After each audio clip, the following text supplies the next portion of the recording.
Hello Brawlers, Mike the Warrior here, and today we're going to be rating the final battles from each season of Bakugan Battle Brawlers. I'll try to be judging them from 1, the battle itself, 2, the story around it, 3, how engaging it is, and 4, if there's anything unique that the characters are going through, which isn't probably going to be a huge factor because, well, Dan is in all of these, but we'll see how it goes as we do it. Without further ado, let's get started.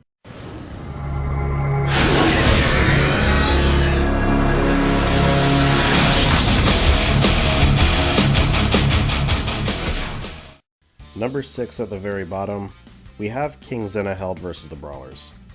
I may or may not do a separate video to further explain my point, but the main reason I dislike this battle is that I find Zenoheld to be a very boring villain. Like, in terms of being an evil guy, well yeah, he fits the bill perfectly, but it's really hard for me to take him seriously just because he's so comedically overpowered.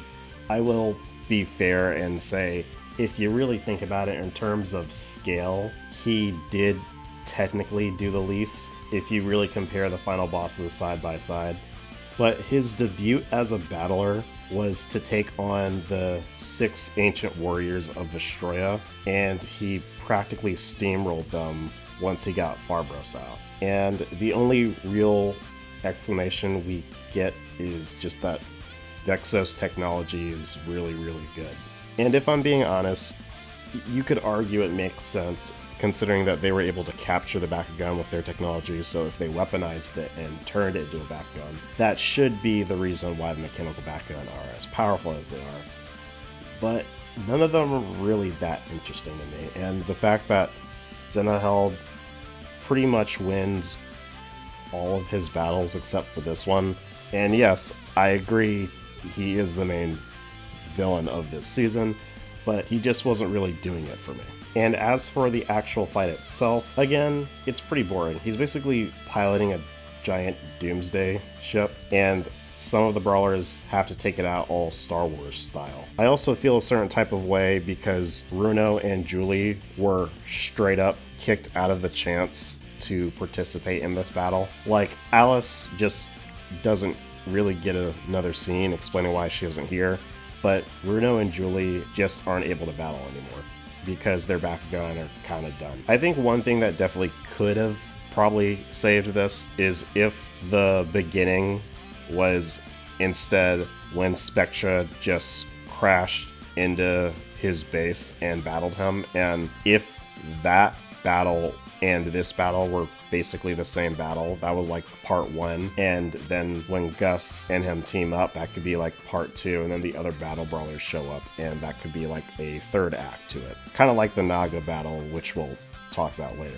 The reason I have to kind of super count those as separate battles is just that, at least from my memory, those are happening at different times and different days, while the big final battle with Naga basically all happened in the same day, maybe in under like an hour or so. And the reason I'm comparing this to the Naga final battle, which I will get to, is because it's the easiest to compare it to just because, well, it was the first season and this is like the sequel, the successor. So I think it's kind of fair to do that. Anyway, that's New Vestroya. Let's move on. Okay, this is me post-commentary because I don't think I'm being entirely fair. So if I'm looking through character moments in this battle, we have 2 key moments that I feel I should point out. The first one is everything with Mira trying to get her family back to normal, because it does all come together here, even though it's not the way she wanted. Her and Keith are on good terms, but their portion of the final battle went down to them trying to save their father. And Professor Clay does have a moment where he ends up sacrificing himself to save Mira as the whole ship is coming down while they're trying to make their escape. And I like that he finally has a moment to be a decent father for once. But the other thing that makes Professor Clay's death stand out is his last few moments. He was thinking about this data he was looking at right before they barged in, and he never really got finished processing everything. However, since he's going to die anyway, well, they could have had a whole little moment with the typical I love you as his kids are forced to leave him behind. What he decides to do is go back and finish what he started, and I think it was probably the best way to hype up the next season, because I remember when me and my brother did see this finale, we thought it was absolutely crazy that they were Bakugan at war while everything is going on, and we had so many questions. The other character moment is from Prince Hydron.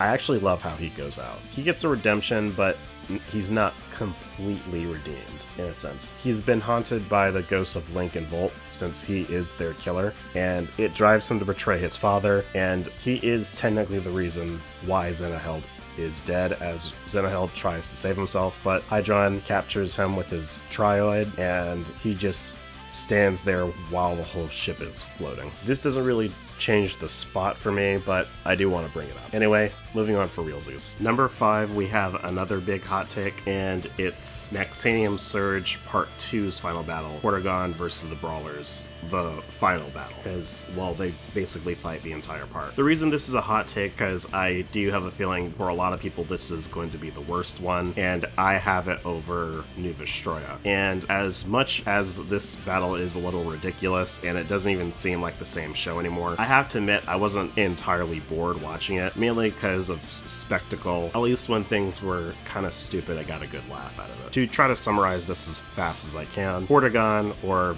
I'm gonna butcher this, Mechtavius Destroyer, is a Mechtogan combined from a bunch of other Mechtogan from the Bakugan Fury, who was or at least one of the Bakugan that the original Dragonoid defeated and sent to the Doom Dimension. His Mechtogan ended up betraying him, and then they went off on their own, basically to destroy all the Bakugans and humans alike. And the thing is, leading up to this fight was actually pretty crazy. Mechtogan and his group basically succeeded, they won, and even the twist that Mechtogan was Wiseman the entire time absolutely blew my mind, just because it seemed like they were aware that they were doing a similar twist with the whole masked antagonist, who is this person. They even do a fake out because it looks like it's Guz, but it's not. He was just using his appearance to trick everyone. The issue comes in once he defeats the Brawlers and Wiseman, and while by Wiseman I mean the second Wiseman, because Guts became Wiseman later on. Anyway, he defeats the Brawlers and Guz, and they all get sent to the deepest parts of the Doom Dimension, and they're fighting out their differences, while Mechtogan, who has basically won at this point, just starts killing everyone. And I mean, he kills Runo, Julie, Mira, and everyone in Bakugan City. Then he goes to New Vestroya and kills everyone there, and we don't know if he went to Gundalian Invaders, but he probably was going to go there next if he didn't already. And the thing is, when you go that far, you really have two options: commit to it, or you have to find a way to revive everyone. And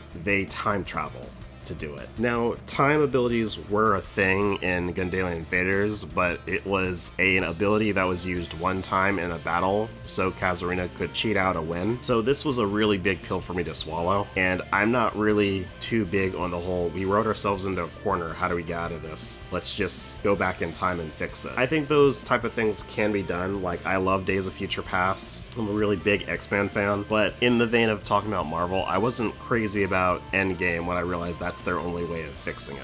And when we get to the actual battle, it's not really anything we haven't seen before in the beginning. They just pull out all the stops relatively early, just because Mechtogan is the most powerful entity we have ever seen at this point. Like, he's like 5 Mechtogan fused into one, and Mechtogan on their own were a really big deal. So it does make sense, unlike some others that could be argued that, well, why is blank so powerful? I think the number one thing in the battle itself that's kind of distracting me is the fact that Guz, who has been absent for so long, and it made sense for the story, he's just asking a lot of questions, and what is essentially the final battle of the entirety of the Battle Brawlers era of Bakugan. They have to casually keep stopping to try to keep him up to speed just because he's a guy who just got here. And yeah, it can get a little distracting at times. He even asked them, in the dub at least, wait, you're Bakugan fused? And I'm like, dude, you literally did this. Come on.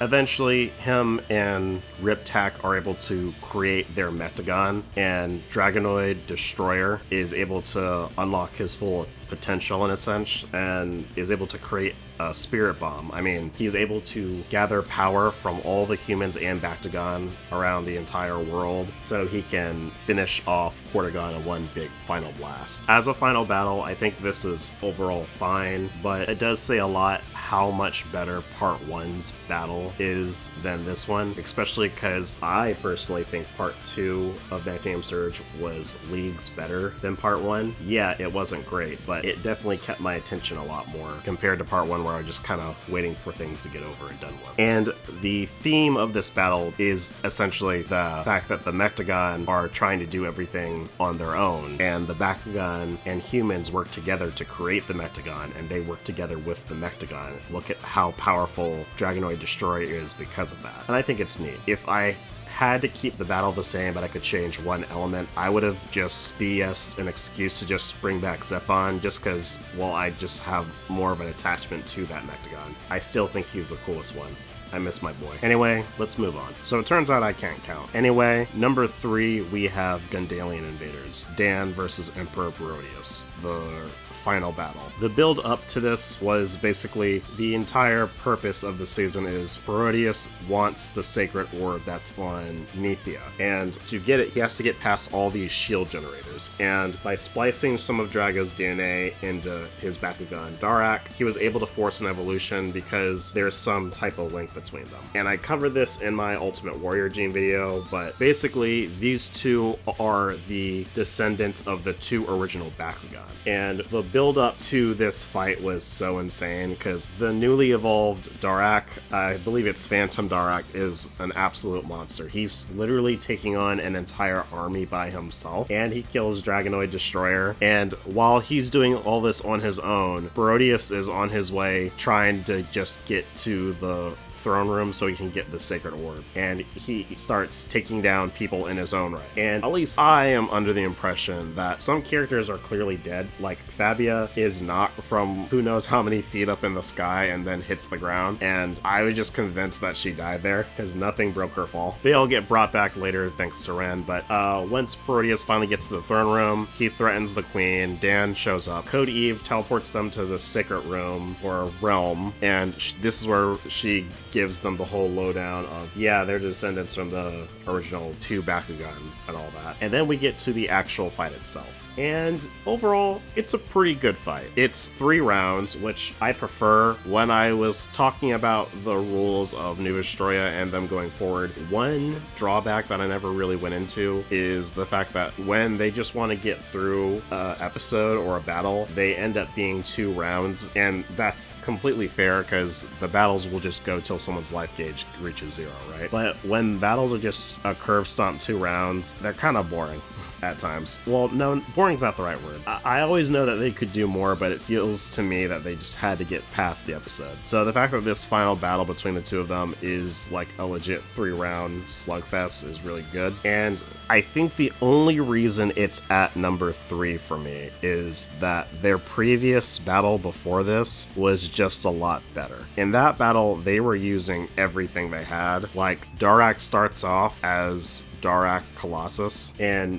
Drago has to fight and break down Darak Colossus so he can fight Darak on his own. But then Darak starts making a comeback, and they bust out the mobile assault to try to fight him. They bust out new battle gear that gets one-shotted, and like they're flying around the area, kind of change locations even though it looks the same. It was absolutely insane. And this battle is good. It's just that the other one was just a bit more epic to me. And it is a shame because I feel like this would have been the perfect moment to show what Darak's battle gear level 2 ability was, because he never needs it. And at least for Drago, every time he evolves, he has to get a new battle gear. Maybe that's what they were implying that Darak had to do, but they never really go into that. It's just something that you have to pay attention and notice. Anyway, what I do think is interesting if I go into a bit more detail about each round. The first one, Darak and Barodius end up winning, and Drago gets hit so hard he's in this weird berserker-like state. The second round is essentially Drago having to break out of that so he can focus on the battle and win. And then the third round is just the final bout between the 2. There's not anything else to really say, because at this point we're at the final battles that I actually really like. It just comes down to how am I going to rank them. So let's keep moving. Number 2 is the biggest hot take of the video, and it is Dan and Drago versus Magmail and Ravenoid. I rag on Mechtogan Surge a lot, but this final battle is something else. In terms of the build-up to this fight, all you really need to know is that Magmail and Ravenoid are technically Parodius and Darak. It was an excuse to basically bring them back, but also kind of giving us a new villain. And when Ravenoid evolved, the first opponent he really gets is the newly evolved Helios, along with Shun's new partner. I honestly forgot his name at this point. And he beats both Spectra and Shun. And they even get a little moment where they're able to grab these new high-tech battle suits because they need a new toy at the last minute. And even then, they still lose. And at this point, the only person who's able to fight him is Dan and Drago. And for the battle itself, it's not really like their last battle where it's multiple rounds. It's basically one big battle, but the beatdown that Dan and Drago get is insane, and you can actually feel like Parodius or Magmail is the most powerful opponent they've faced up till this point. And they bring out basically everything they can, and we even get a death in the form of Zethon and the Mechtogan type. And while the Mechtogan are something I'm still not 100% on, Zethon was the one Mechtogan that I actually really liked, probably just because there was a lot of build-up and development to him actually listening to Dan and Drago. And when I rewatched this battle, I was actually sad to see him go. And when it looks like Magmail basically won, Dan and Drago are able to push through, and Drago's able to evolve one final time from Titanium Dragonoid to Fusion Dragonoid. And right before they make their comeback, Ravenoid taunts Drago one final time, and Drago's rebuttal is basically him telling Darak that he was never the better fighter. And this actually upsets Parodius a lot because Magmail and Ravenoid don't really refer to themselves as their previous names, as they see it as some type of weakness, and they're kind of new people at the same time. And Dan pours more salt on the room by calling Magmail Parodius as well. Dan and Drago then proceed to win the fight, and that's kinda really it. Compared to some of the other battles on the list, I do understand why some people would probably like them more, but just watching how intense this was, even though I'm not a fan of part 1 of Mechtogan Surge at all, the one thing I have to say is they went all out with this final fight. It was absolutely insane. We're now at number 1, and little known fact about me, I hate being the guy who always thinks the original of XYZ franchise was the best, but come on. Number 1, we have Naga versus the Battle Brawlers. This one is just really, really hard to beat. It was executed so well, and they put all their heart into this, and you can just tell. Like, the build-up was perfect.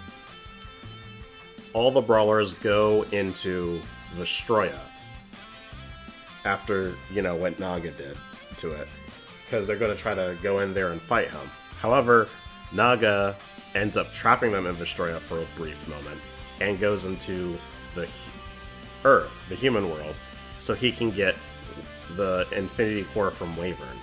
And I remember the thing that got me pumped was Joe and Dan's mom basically gather the troops. They gather, like, everyone who's left to try to take a stand against Naga's forces. So, like, Christopher, and all these other, at the time, I assumed they were just one-off characters, but they came back for this final arc when they're fighting Naga. Eventually, the brawlers do end up coming back to Earth, and they're trying to keep Wyvern safe. And if we fast forward, Dan and the others are trying to take out the last 2 members of Naga's hybrid Bakugan. And unfortunately, Naga has made his way to Wyvern, and the only ones who can stop him are Shun, who wasn't tricked by Halji's little ploy, and Chan Li, who's trying to protect her boyfriend.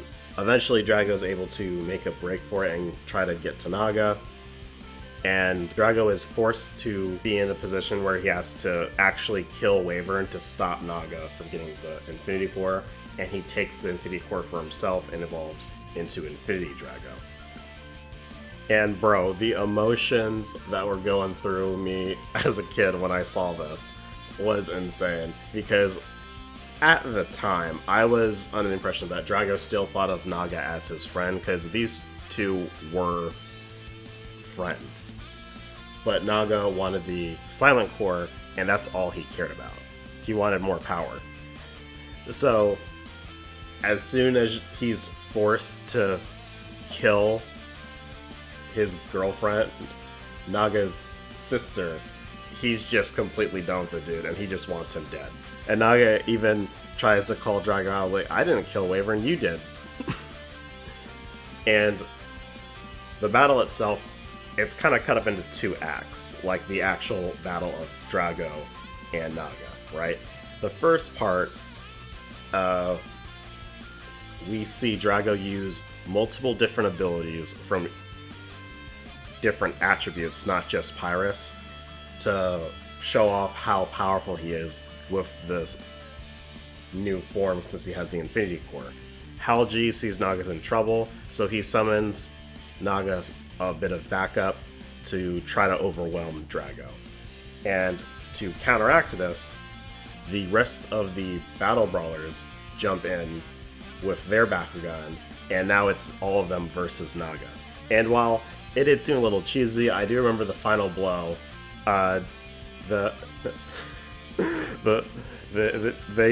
Drago shoots this beam at him, right? And there's this shot of Bruno and Dan, and I could be remembering this wrong, but there are these hearts around them, and they grab each other's hands, and in the dub they yell Bakugan, and then Naga gets defeated. It's a little I thought it was a little cheesy, but I got the point of it. Like I said with the Mechtogan Surge Part 2, and it's like how Naga is doing all this essentially on his own, and this is the power between the Bakugan and the humans, and all these people come together to defeat Naga.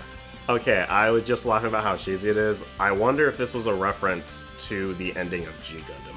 But yeah, Infinity Drago, for a little bit we did see him. To me, he was so dope, and I also think it's great that in terms of G power, it took a while for him to get surpassed. Like, the next time we see Drago, to not have the power creep issue, because this is going to be a sequel, Neo Dragonoid has 400G, and the thing they have to use to not just have Drago work all the way back up is he can tap into the perfect core from time to time. But it didn't take away from how powerful Infinity Dragonoid was, and this battle still seems like it's like the peak of how powerful Bakugan can be for a while, because I think, yeah, it was Mechtogan Surge, Gundalian Invaders. I think it was either Aluminum Dragonoid. It was the one right after he beat Zenith. Drago has the one he used after he beat Sid for the last time in their one-on-one fight, and Drago took the element, whichever form that was. And Drago was finally able to get to like 1000G again. And that's so many evolutions when you really think about it. But yeah, sum it up. I know I'm a bit all over the place with this one, but the emotion of the storytelling, the like epicness of the final form.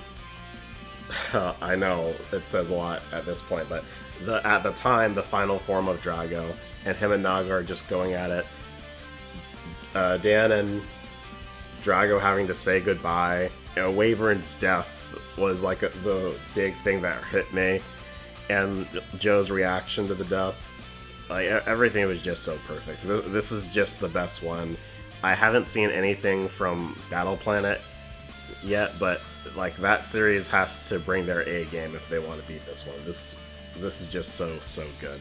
And another thing about Naga, because I was complaining about how Zenoheld was just so comedically overpowered, and I said in the grand scheme of things, and his achievements weren't really that much compared to everyone else, because he took out all the ancient warriors on his own. Naga, on the other hand, his flex is at least the visuals made this a bit more confusing if I got it wrong, but it looked like he beat everyone on the planet at the same time.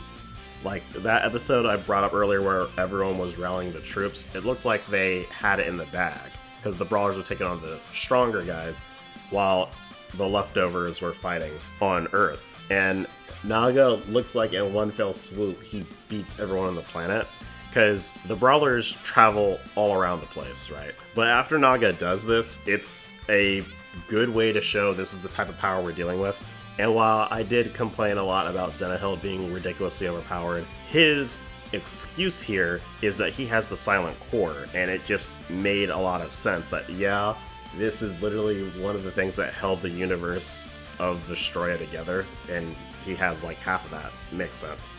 And Farbros is just a robot. But yeah, that is my overall thoughts.